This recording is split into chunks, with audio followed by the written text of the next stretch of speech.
Well, good afternoon, everybody. Welcome to the EUA and IGEM Gas Industry Awards 2021. Moved on from 2020, you would have noticed. This is the Innovation Awards webinar. I'm Dennis Kirby from SGN, and just to let everyone know, we are recording this session. Now, we're going to hear from 3 shortlisted candidates for the Innovation Awards webinar very shortly, from Baxi, Cadent, and Morrison. That's in alphabetical order. If you're thinking there's any clues in what order they're going, there isn't. We don't know the winners. They don't know the winners. So it's all to play for, as it were. So we're going to be very excited to hear from all of them. What we're going to get is a presentation for 10 minutes. Then there'll be a Q&A option. And here you can ask your questions. You can post under the stage section within this portal. So hunt that down. If you think of a question you want to ask, get that typed into stage, and we'll ask it to each candidate straight after their presentation, just to keep it relevant. Now, I've been thinking about my favorite innovations, as you do in times like this with the Innovation Awards coming up. And I actually went right back in time to the Concorde when it got put out in 1969, it came about. And I remember there was one innovation that caused me a bit of a problem. It got me a school detention once in 1976. I was sitting in the maths class watching the first commercial flight go past, and then suddenly that was it. I was in trouble for not paying attention. So good old Concorde. But it's interesting, it came out at the same time as the old 747 back in 69, but very different lifespans, very different applications, both of them. One of them, that glamorous life in the fast lane that never really took off because of a few flaws, noise, fuel consumption, maximum 100 passengers. And you got the 747, which did what it meant to do. Over 1,500 of them built, 460 passengers each time. And it just showed, for me, just thinking about that, you know, the innovation in today's world, it just needs that practical edge. It doesn't have to be sexy, but it does have to have an end use, benefits the maximum number of people that it can be to really be successful. So we're going to hear about some gas industry equivalents of the 747 and the Concorde, perhaps, in terms of those innovations, those thought processes that people have gone through, and the fantastic achievements that we're getting out of it as well. So without any more ado, I'm going to introduce to you our first speaker. He's Jeff House, who's going to be on screen any minute. He might be there now, I can't see. But Jeff is from Baxi Heating, and he comes to us with a wealth of technical, commercial, and legislative knowledge gained over the 20+ years in the building services sector. His current role, he's focusing on getting the political and legal agenda right for the UK heating sector, really important for our futures. And representing Baxi in the wider industry, he's been talking to government and many trade bodies. So, well, without any more ado, I'd like to pass you over to Jeff. Thank you, Dennis. Thanks for a great introduction there. So I've got some slides here to support the 10 minutes section here. So I'll quickly share my screen. So that should be there. Good afternoon, everybody. My name is Jeff House. I'm Head of External Affairs here at Baxi Heating, and we're part of BDR Thermeo Group as a global entity. So our award entry is essentially all about our work around pure hydrogen boilers. So we've, as a group, been spending a number of years now looking into the idea of pure hydrogen as a means to decarbonise, you know, a vast swathe of our current heating use. We've made some great strides, and with help from the BAES and Hy-Heat Consortium, there's been some great work here in the UK, which we'd like to talk about. So, why hydrogen? Well, homes and a fairly vast chunk of our businesses currently use gas-fired boilers and equivalent sort of technologies today. So if we're going to tackle decarbonisation seriously, there needs to be a viable option for, you know, some of those buildings that are going to be harder to treat, and also something that's going to be fairly low disruption that will be consumer friendly. So that was really our starting point. So we took a current natural gas platform, so picture on the left there of a, you know, representative one of our boilers. That's in, you know, millions of homes. It's perhaps not love, but it's certainly known and familiar, and it's something that people are used to.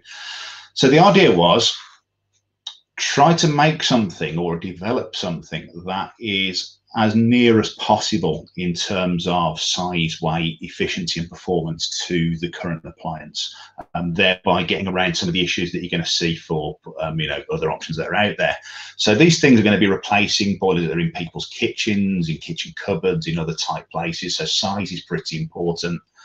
Performance, so if we're going to get around this idea of having people accept change, then try to make it something similar to what they currently have. We'll perhaps get over some of that, and obviously efficiency and all that good stuff is all part of it. In and of itself, it looks very much like a boiler. We were talking before about Concords, and really sort of high flying and fancy innovation. As far as innovation goes, it's supremely innovative, but at the same time, it's also relatively boring. It looks like a boiler, but that is. So from a technical point of view, a number of things we've really had to consider and spend a lot of time on in the lab and now in the field. So for those that are more aware of this stuff, hydrogen combusts differently to natural gas, so there are some technical challenges to overcome. So first and by no means least is hydrogen flame speed. So when you actually spark the input gas, the actual speed at which that flame will spread across the burner surface is significantly faster. So you have to control that flame. It also tends to sit a little bit lower on the burner face of the appliance. So again, there's a potential there for what we call flashbacks. So you need to sort of have methodology and design around prevention and mitigation of that. Control of the flame, absolutely critical stuff. And safety is first and foremost in everything that we do. So clearly, this is something we wanted to get absolutely spot on from the get-go. And flame detection. Again, one for more of the engineer crowd in the room. When we currently have natural gas fired appliances, there's carbon in the fuel. Therefore, we can pass an ionization current across that flame, get some reaction there with the carbon, and then you can prove a flame. That's not possible with hydrogen because there's no carbon there, so we've had to look at a number of different flame detection methodologies there. So we've got a mix of things happening there. Also material compatibility. So there's a bit of discussion around hydrogen embrittlement, especially in an effect on materials. So the sort of pressures that we're dealing with behind the meter in a domestic setting, especially we're down at 20 millibar, that's not necessarily a particular problem, and it's something we understand that is more prevalent at higher pressures. However, pretty much everything that is facing hydrogen inside the appliance has had a full review, and there's been some material changes as a result of that. So where we've ended up is a boiler that looks the same and performs the same as one of our current natural gas boilers, but runs on hydrogen. So the carbon thing is solved, which is the absolute sort of key intent here. So we've got a nice picture here of one of our lovely design engineers. That's John Harkins up at our Preston R&D facility there, doing a bit of a shot with the boiler. And really pleased to say that it's to the same size, it's comparable weight, so lift weight's not an issue, and that performance is there. So the efficiency is comparable to that of our current condensing boilers. One thing we're asked a lot about of late is NOx. So there's a bit of a misnomer sort of doing the rounds that burning hydrogen will automatically lead to a higher prevalence of oxides in the combustion. When we look at the appliances that we've developed, that's absolutely not the case. So we have to look at the mix of air and fuel going into the supply and doing some smart things around the control of that in order to deal with things like flame control. Almost as a byproduct, has resulted in rigorously low NOx emission. It's actually lower than our current best condensing boiler, so really good output there.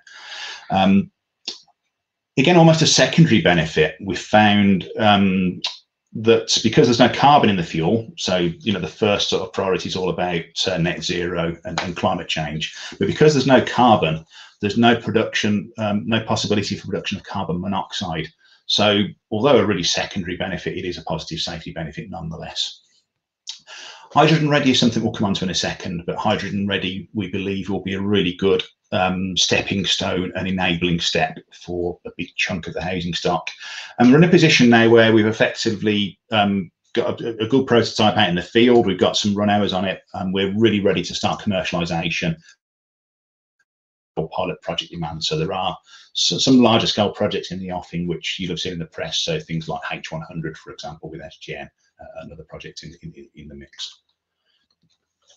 So hydrogen ready then, again, is something that's probably a really, really important point this year. I'm expecting to see some kind of consultation from government on the potential role for hydrogen ready appliances. So if we look at today's natural gas boiler, because of the work that's happened at HyDeploy, we're fully confident that our natural gas products can operate on a 20% blend by volume of hydrogen, and that's something that's proven anyway as part of the current certification program. So that's a given. 20%, can happen quite happily from a technical point of view behind the meter. So the idea is with a hydrogen ready boiler is a boiler that works on natural gas out of the box. Therefore, it can work on up to 20% hydrogen out of the box as well. But some of the internal componentry is ready to be converted to hydrogen in the future, or is future-proof. Can be installed by the current operative skill set. So that's going to be, today's gas safe registered engineers. So then at the point of a conversion to pure hydrogen, so be it a given city or regional area, so for example, Leeds is one that comes up quite often. It's going to be the case, there'll be a mix of products there. So there might be some that are legacy gas products that would have to be replaced. So we've got a pure hydrogen boiler ready for that. It could be the case that a hydrogen ready boiler has been installed, in which case we've got a really simple and easy low impact conversion process. So it literally is less than an hour, change of a couple of small parts, recommission the boiler, and off it goes. So we really think that for the 1.6 million plus gas boilers that are sold in the UK each year, if there's a mandate there to have those hydrogen ready by a certain date, we can really pre-populate a big chunk of the housing stock and make a big inroad towards a future conversion in terms of making it more readily addressable. So just to finish up, I talked about demonstration sites. We very much are in this process now of moving from the lab to the field, is what we like to say. So in the UK, through HyDeploy, we've got the high street installation at Spade Adam, Cumbria, with DMV and partners there. So that's the bottom right-hand picture. So we've got a combination boiler there, which has been working away since late last year. In the left-hand centre picture, we've got an installation that's happening as we speak. So Low Thornley Gateshead, the hydrogen home. So again, that's going to be a pure hydrogen demonstration that will be open to stakeholders to look at later in the year. And then across, different market footprints where we operate as BDI Thermo Group. So we've got what's believed to be the world's first live installation of a domestic hydrogen boiler in Rosenberg. That's been a great success. Nice little project in Outhorn where we've got a partnership with a local housing association. So there's a dozen homes there unoccupied that have been fitted out with full hydrogen appliances and looking at safety testing and all of the performance stuff you'd expect there. Appledorn, near our group HQ, there's a training centre that we've done in partnership with Kiwa, which is opening fairly shortly. Then last but not least, this is one I really like, at Bassano. So we've got an R&D and production facility in Bassano. Everything we make for the UK market is done in Preston. In Bassano, we work in collaboration. So the bottom left and top left pictures there, we've got over 1 megawatt of PV feeding a electrolysis plant on site there. So we actually generate our own green hydrogen for testing and demonstration purposes. So it's a really nice sort of end-to-end demonstration of the whole hydrogen sort of value chain there. So that's the bit really. So essentially a great deal of innovation in a relatively boring looking boiler box, as you can see on the top right there, but importantly, low disruption and very practical from a consumer acceptance point of view. So at that point, I will stop sharing. Thanks for your attention, and we'll hopefully have a few questions to go at. That's fantastic. Thank you so much. If we do have any questions, please type them into the stage set on the on your application there. I've got the first question, if I could just throw in there, Jeff. Being as a company very interested in hydrogen as well, and making sure this all works out well. What about the field trials? What been the findings so far from your field trials? What have you learned? Well, thank you, Dennis. Yeah, it's been a really, really positive process, to be honest. We've not had any significant problems to date. So, as I said, we've had the one in Rosenberg running for a couple of years now. Some of the UK ones are, have been running for a few months. We've got a good log of run hours, and all of the appliances we're putting in are what we call connected. So we do remote diagnostics and remote monitoring as well, so we can actually see number of starts and performance criteria. And yet, all very positive to date, and we're really enthusiastic. Thanks for that. And how are you finding the Netherlands government approval of this? Is it an easier path to tread than the UK government, or is it equally difficult? It's an interesting one, really. So I have colleagues at Group that cover the respective countries, so I'm not a specialist in the Netherlands aspect at all, but obviously we talk. There's been some really interesting developments there, because you had some of the issues around the Groningen gas fields, and that led to a little bit of a policy have gas in homes, and should we start to look towards electrification more widely. Now that hydrogen's come along, and there's obviously a really good access there to a lot of wind power off the Dutch or the Netherlands coast, there's a real change of heart there, and we're seeing a lot of interest. So a great number of government related trials, as well as significant interest, which is again really positive. So I think we'll need, our mantra really is that there's going to be a whole host of solutions that we need to meet 2050, and artificially shutting any of those off at this point is doesn't really make sense. So it's great to see that sort of options coming back around. That's good. And there's a question here for Jeff, if maybe we could finish on this, unless there's anything else anyone wants to ask. But how do you see the process of upskilling the engineers that needed to ensure this hydrogen rollout goes well? Is it similar to like the smart meters that we had, or is this a very different process in terms of hydrogen boilers and installation?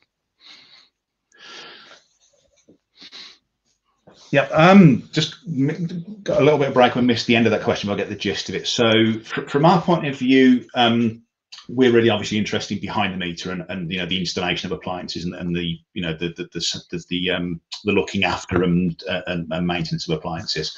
So the way we see it working, which it's work that's happening around industry at the moment, is potentially an additional module that installers and operatives could look to take. So, for example, if you have core gas side competence today, then you want to work on LPG, for example, there's a module that comes in that would cover that, the additional skill set that would be needed for that. So we think, that a similar principle could readily be applied. But the general thing is, if you have a hydrogen ready boiler, there's no need to be any further skilled than you are today. You can fit one as and when it's available, and the skill set thing comes in when we start to look at conversion. And final question: is it safe? Oh, can you hear me, Jeff? Just got you back, yeah. Yeah, just final question: is it safe? All of the work we've done to date would suggest that the safety case is comparable to that of natural gas. So obviously there's work to go yet. There's the safety case for the HSE from all the projects to come forward. But from our work, it's a flammable gas that we burn in a controlled way in an appliance, and it's engineered to us to accept and accommodate it. Fantastic. Thank you very much indeed. I'd ask everyone to give you a round of applause, but that doesn't really work very well online, I'm afraid. So if you can imagine a virtual round of applause, thank you very much for your time. No, thank you. And thanks everyone for your time and attention. Lovely. Well, thank you. Now I'd like to move on to our second presentation of the afternoon. And this is Andy Lewis, who's the Future Networks Manager at Cadent. He leads, what Andy does, he leads the Future Roller Gas Innovation Project, the whole portfolio for Cadent. He's responsible for initiation, delivery, and subsequent deployment of the projects to explore how gas can contribute to a low carbon future, what it's all about, a low carbon future. In Andy's little CV that I got, it mentions Cadent is the UK's largest distribution network.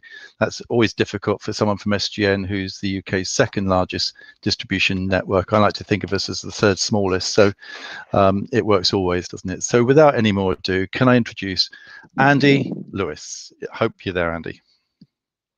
Yeah, thanks. Can you hear me and see me? Loud and clear. Yeah, go ahead. Okay, perfect. Okay, all right, thanks very much. So I'm going to talk today about HyDeploy. I guess my background in HyDeploy is I initiated it back in 2016, which doesn't seem very long ago at all. And we've just completed the first trial at Keele University. So I've probably got more slides than time. So I'll skip through them quite quickly, and clearly we can come back to any questions you may have at the end. So just to start, so the consortium partners, so are Cadent, so we're the lead network. We've partnered with Northern Gas, Progressive Energy, who provided some project management for us, ITM Power, who are electrolyzer SME, the HSE, predominantly on the safety case, and then Keele University, which is the host site. So hydrogen blends. So why are we doing all this work on hydrogen blends, basically? So we see it as a good first step. You know, we acknowledge that hydrogen blends in itself isn't going to get you to net zero. You know, we need to go beyond that. But it is important because it's something that can be done very quickly. And I heard Jeff mention that his boilers can deal with 20% hydrogen, not a problem. So it does develop that hydrogen supply chain, particularly with regards to hydrogen production. If we can put a hydrogen blend into all our networks, the carbon savings are the equivalent of taking 2.5 million cars off the road. So although we say blends don't have a huge decarbonisation value, you know, it still takes 2.5 million cars off the road, and that shouldn't be underestimated. And then I think importantly, it creates a roadmap for deeper savings to come in the near future. So the next slide. So I'd say the success of the first project at Keele University is definitely been the approval of the safety case, and that was basically no mean feat. So we had to go through a whole host of look at a whole host of different areas, assimilate the information and present that to the HSE to get sign off, and that was appliances, materials, gas characteristics, gas detection, and then also some stuff on customer perception. And that went from laboratory work all the way through to, you know, conducting the field trial. So we were awarded the safety case exemption back in, I'm trying to think when it was now, back in the end of 2018, which basically allowed us to start the build at the Keele site at the start of 2019.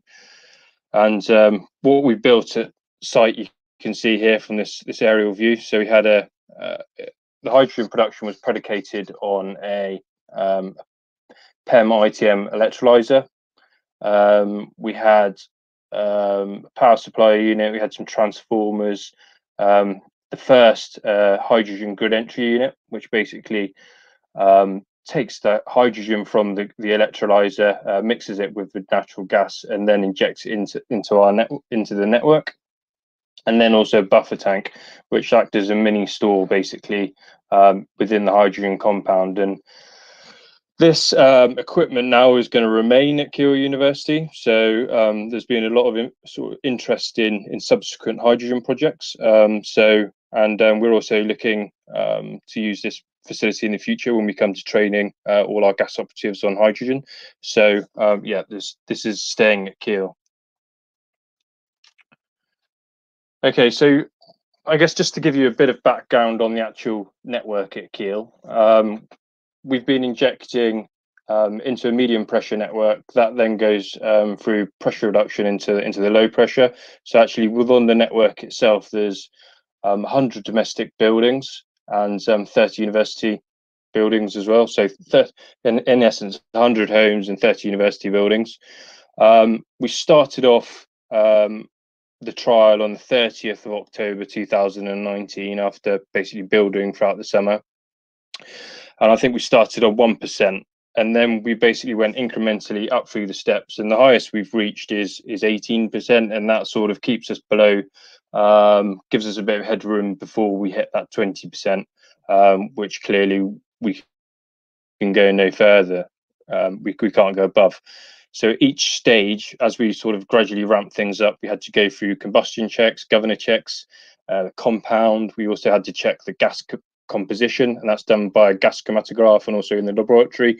And we had to do rhinology tests, and then we had to do network review. Basically, are we seeing a spike in incidents, or are gas operatives being called to site? So we had to go through a very staged process to go through, incrementally go through the different blending levels. And what you can see here is, well, what we found out once we started to actually blend into the network was that the network we were blending into was very, very peaky, very spiky. So 1 minute you would have like a large boiler system that would be on, and that will close off. Then the gas would basically completely drop. And that initially proved a challenge, because clearly the blend level on the network had to absolutely follow the gas demand in the network. And as you can see from this bottom graph here, you can see this is us blending at 14%, and above it you can sort of see the spikiness of the network. And we're actually very impressed about how closely we kept within our blend limit when the gas demand was so spiky. We also had a test facility on site where we looked at boilers. So basically we rigged up 8 gas boilers, 4 onto hydrogen blend and 4 onto just normal network, so with no hydrogen blend in it, just to test their operation. And what we've actually done now is, now we've finished the trial, we've actually sent those back to the manufacturers, and we've asked them to identify which boiler they think has been operating on the hydrogen blend and which boiler has been operating on the natural gas. So it's going to be interesting to see what they come back with. So like I explained, we're pretty much, well, we have finished blending now at Keele University. We're in the process of closing it down basically, and now we're looking to start the public trial. So it's basically handed things over to Northern Gas Networks and up at their Lower Thornley site. They're looking to start blending into, well, just short of 700 properties imminently. So that again is expanding upon that safety case. And just to talk a bit about the safety case, so it's been interesting. So I think the headlines is compelling evidence has been compiled on appliance safety to demonstrate a significant reduction in carbon monoxide production.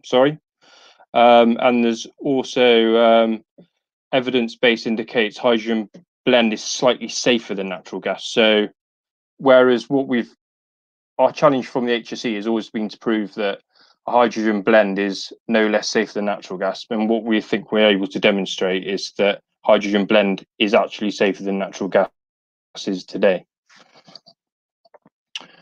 A few other headlines, I guess. Appliances. So no safety or performance issues identified across a representative sample of GB appliances. Gas characteristics. We showed that potential leaks of blended gas within buildings will produce practically identical gas concentrations to natural gas. So there's no increased risk of, to safety there. And materials, we've done tensile strength and fracture. And we've showed that there's no discernible differences following soaking. So again, we haven't found a reduction in the performance of materials due to exposure to hydrogen blends. And like I explained before, the QRA, so the quantitative risk assessment that underpins the safety case, due to the reduction in CO risk, overall evidence indicates that a lower risk for hydrogen blends compared to natural gas. So I think that's really positive positive news. So not only have we been concentrating on the domestic side of things, we're also looking at industry, and we're about to start a program where we're introducing hydrogen blends into a 1.2 megawatt furnace, 7 megawatt steam boiler, and a 55 megawatt, so huge glass furnace up at Pilkington's.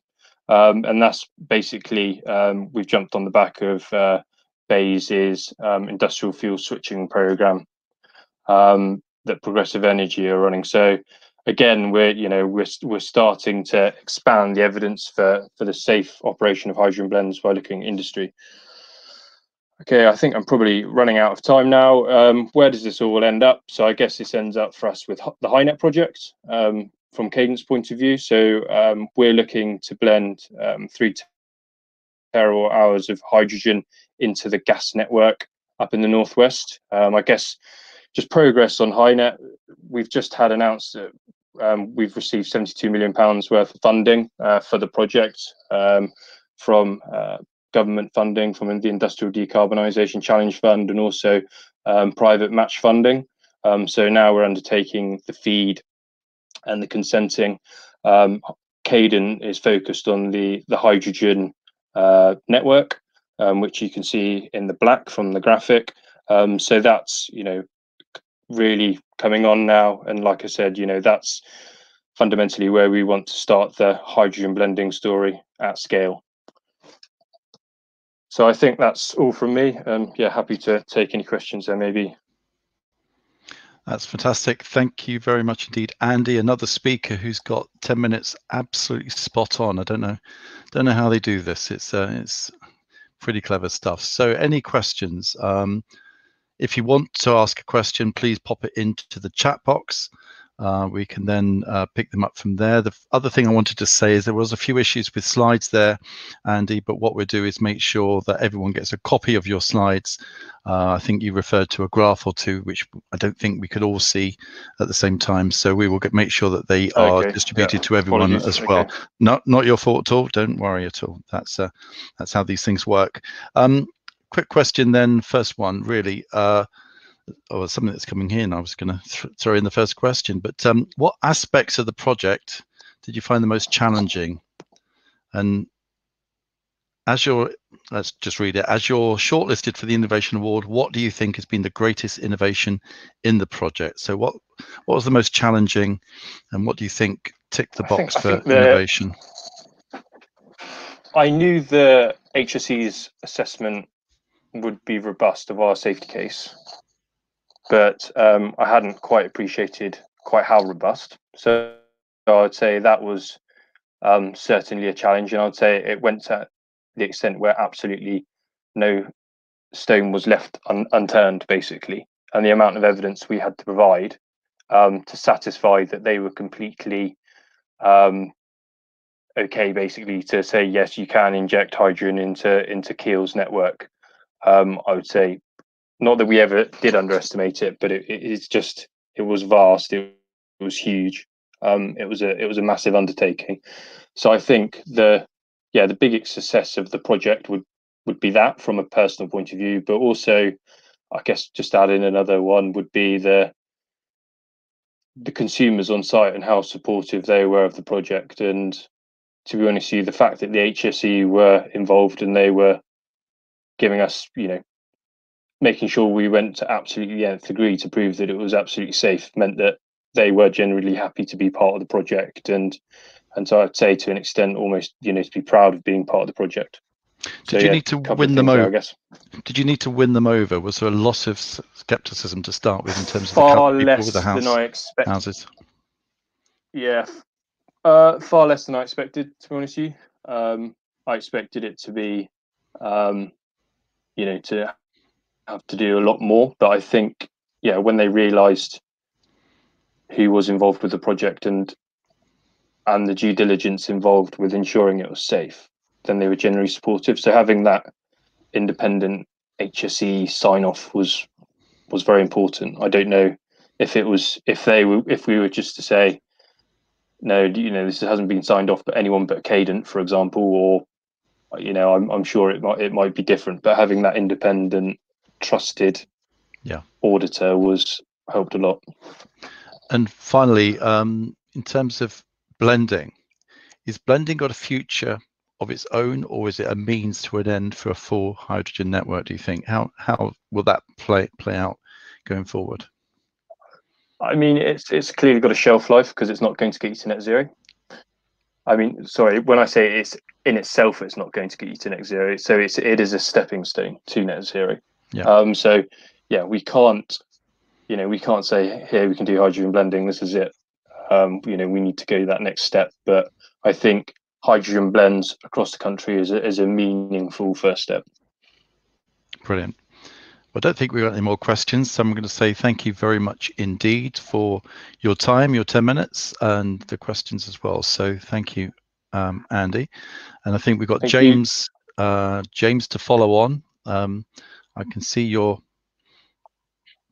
name there, James. Can you hear us? I can hear you fine. Can you hear me?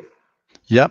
Can't see you, but that's fine. We can. I'm just having some issues sharing video at the moment, but that's probably not a bad thing. So don't worry. Well, I was going to introduce you first, so hold on for 2 seconds. But then I said I was going to introduce you, but then I don't have a lot to introduce you with because I've got a list of bits and pieces about the project, but not about yourself. So all I know is that you're James Hatt, you're Head of Operational Change at Morrison Energy Services, and this is the virtual trial hole assistant. Interestingly, the one thing I will just throw at you, Morrison Energy Services, I noticed recent name change from Morrison Utility Services. It's interesting that that change of name, it actually shows quite a lot of intent on the company, I would say. So it's certainly something in terms of putting the company right up there. And welcome to the Innovation Awards. And without any more ado, I shall pass over to you to tell us about your project. Thank you. Yeah, I shall try and share my slides, and please do let me know if they pop up on screen. There they are. Yep. Carry on. Perfect. Okay, I'm going to do it the old-fashioned way just to avoid any more technical challenges. So yeah, thanks. Virtual Trial Hole Assistant was led by operations. It was an interesting innovation that was based on some challenge statements work we did. So we went out to operations and discussed what was the most frequent challenges they was experiencing in conjunction with the work we was delivering then as part of our GDSP contract with Cadent across east of England and London. And this will most certainly be carried on into our new arrangement with Cadent through the CMO, or Contract Management Organisation, on the London network. So very much a collaborative project. The challenge was that around 10% of our works each year was aborted, deferred or delayed, primarily because of the asset records. They wasn't reflecting truly what our guys were finding on site, and that's probably no surprise to anyone that's worked in the operational environment. And that had a massive impact on, you know, our resource and planning. And of course, at the same time, we was getting our key stakeholders, the local authorities, which, believe it or not, there's actually 40 of across the London network alone, saying, you know, we've got to be more proactive. We've got to plan better and just react to the environment in which we're working. And getting that planning piece right is becoming increasingly more of a focus alongside some of the technical challenges we had. So we was looking for something that was lightweight in terms of investment, something that Morrison Energy Services could just do. So it was a self-funded innovation. We wanted something that truly reflected the challenge that we was getting back through the operational teams. So we partnered with a company called One Network. You may recognise One Network. They was formerly ELGIN, which was the Electronic Local Government Information Network. So they process all of the permit and noticing data, which is the information that we have to give to the local authorities to get consent to start works in the highway. And they manage this Google Maps style interface you're seeing on the screen now. So what we did is we simply took the map of all Cadent's assets in the form of an Esri shapefile, that's the platform they use, and we overlaid it onto this Google Maps style template. Now, we picked a very strategic area. This is Southend-on-Sea, which happens to be where I live, and also John Scrivener, the design manager for the London network. And what it basically did was give us an area that we truly understood, because we lived there, and also gave us the opportunity to pop out and validate what we believe this product could do. So the idea of this product is that once we've overlaid the Esri shapefile onto the Google Style Maps template, that each time a third party or another statutory undertaker, in this case electronic power and water companies, dig on top of an asset that we've yet to replace, we can physically interact with that company and go out on site and look down that excavation.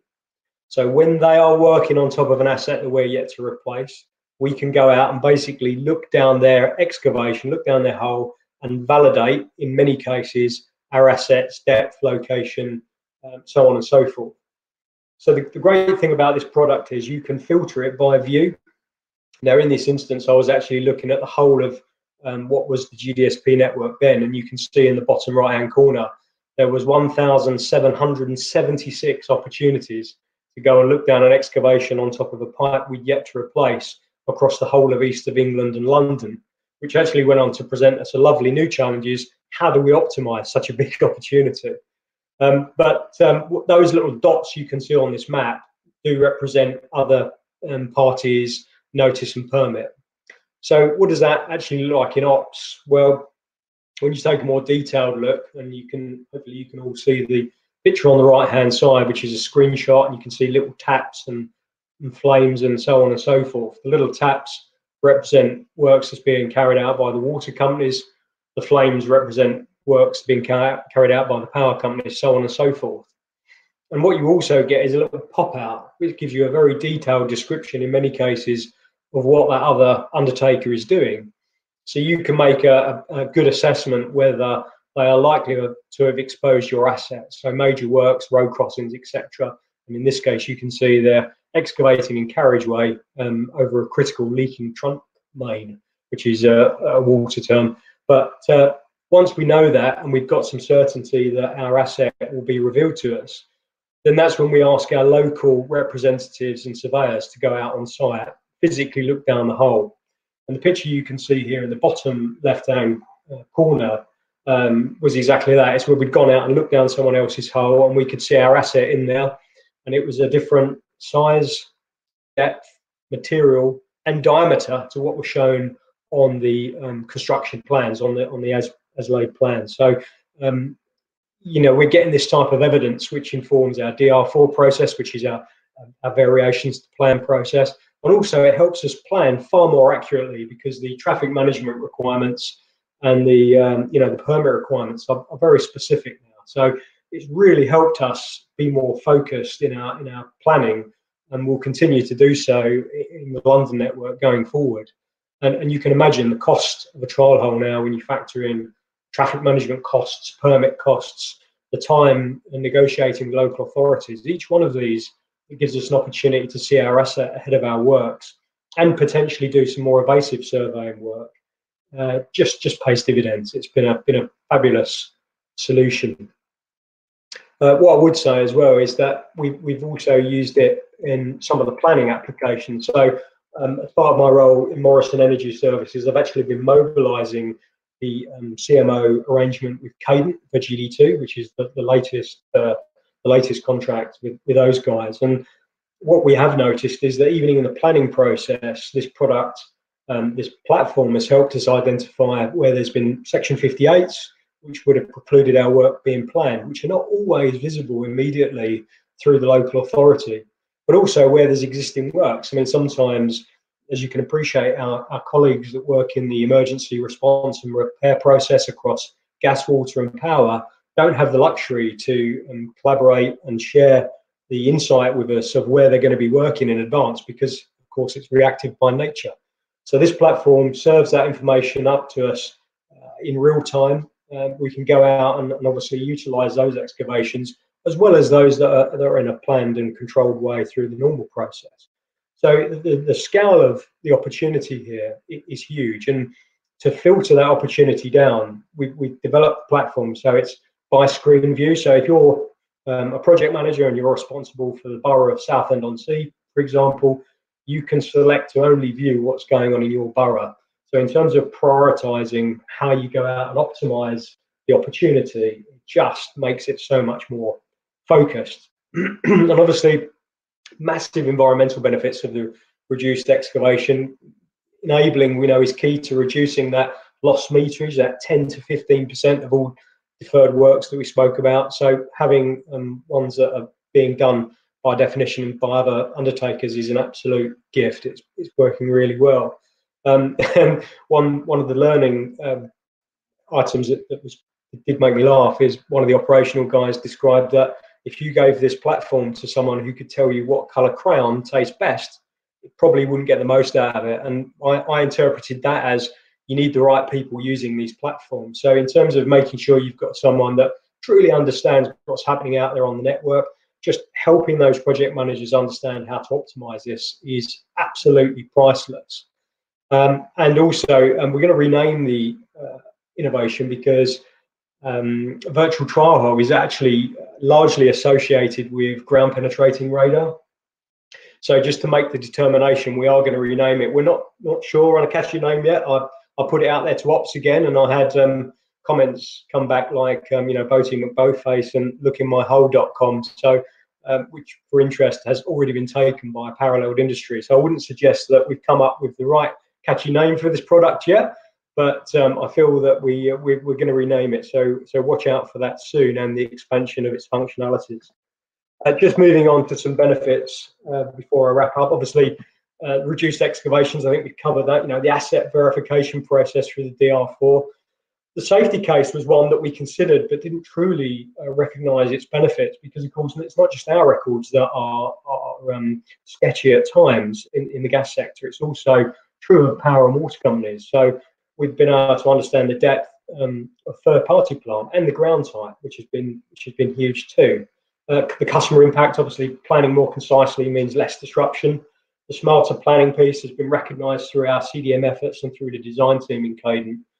And also happy stakeholders. Barry Lucas, that I showed at the beginning of the slideshow, said, this is one of the most tangible uses of technology they've seen for coordination and planning. And it really has taken a load off them.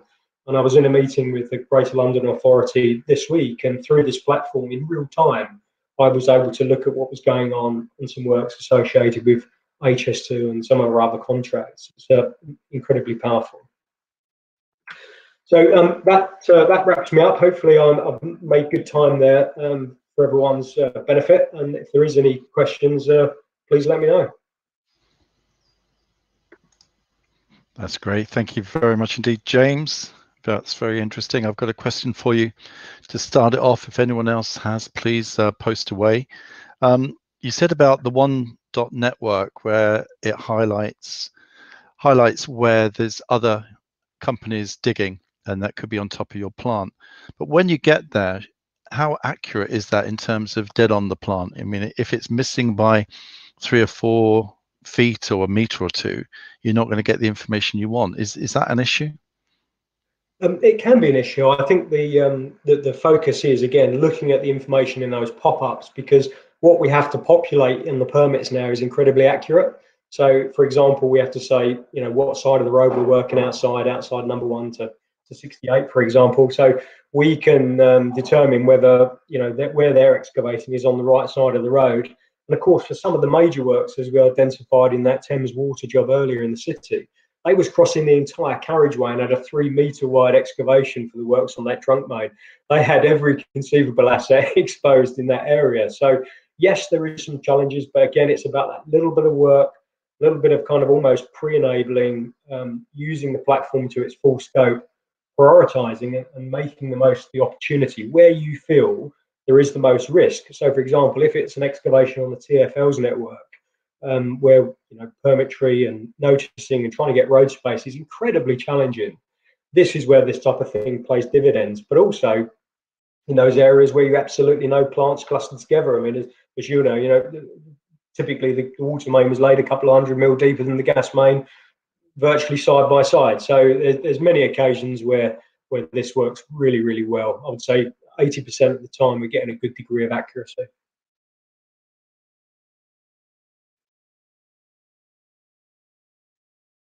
I'm sorry, Dennis, I can't hear you. That's because I muted. I knew I'd get it wrong somewhere down the line. You mentioned there were 1776 occasions on that one piece in Southend, but how do you said about the challenge of prioritizing? I didn't quite pick up how you did that. I mean, you can't send somebody to every one of those 1776. How is it you can get what you want from that information? Yeah, so that was across the whole of the GDSP's geography, which was East of England and London network. That right. So the first thing we did is we developed with Cadent a structure where each project manager manages a local authority borough. So first, it was about putting the right resource in place to really lead a local network where people had local knowledge. We've recognised the benefits of that. And then secondly, we started to prioritise the work stack. So when we planned our quarters for the CMO, we made those quarters visible as a priority. So we set up alerts for that quarter's work, for example. So it really focused them on the following quarter's work. So it really focused them on when they was planning, where are they going to get the biggest bang for their buck? Where can they advance their localized strategies the most based on the data they can get from those excavations? So there's a whole process packed behind this, which in the interest of time I didn't share, but I'm happy to talk anyone through it that's remotely interested. That's fine. I think if people, obviously we've got your details. If anyone's got any more questions, they can get in touch with you at any time. And like I said, for all the other presenters, the slides will be shared, so that may provoke a few other questions. And once we share the slides, obviously your details there as well. So don't expect not to hear from anyone. I think it was a really interesting project. Now that brings us to the end of those. I will just actually, there was one comment on there which you can see from Simon, who just commented, James, nice to see such collaborative innovation. So congratulations on that. And I think that applies to all of our presenters we've heard from today. We've heard some good stuff from Jeff, Andy and James on what's going on. Collaboration is very high on the agenda, which is really what makes innovation work to its uppermost, I think. If you collaborate on that, you get the best of all worlds. So that brings us to the end of today's session. I'd like to thank our sponsors, which is my company, SGN.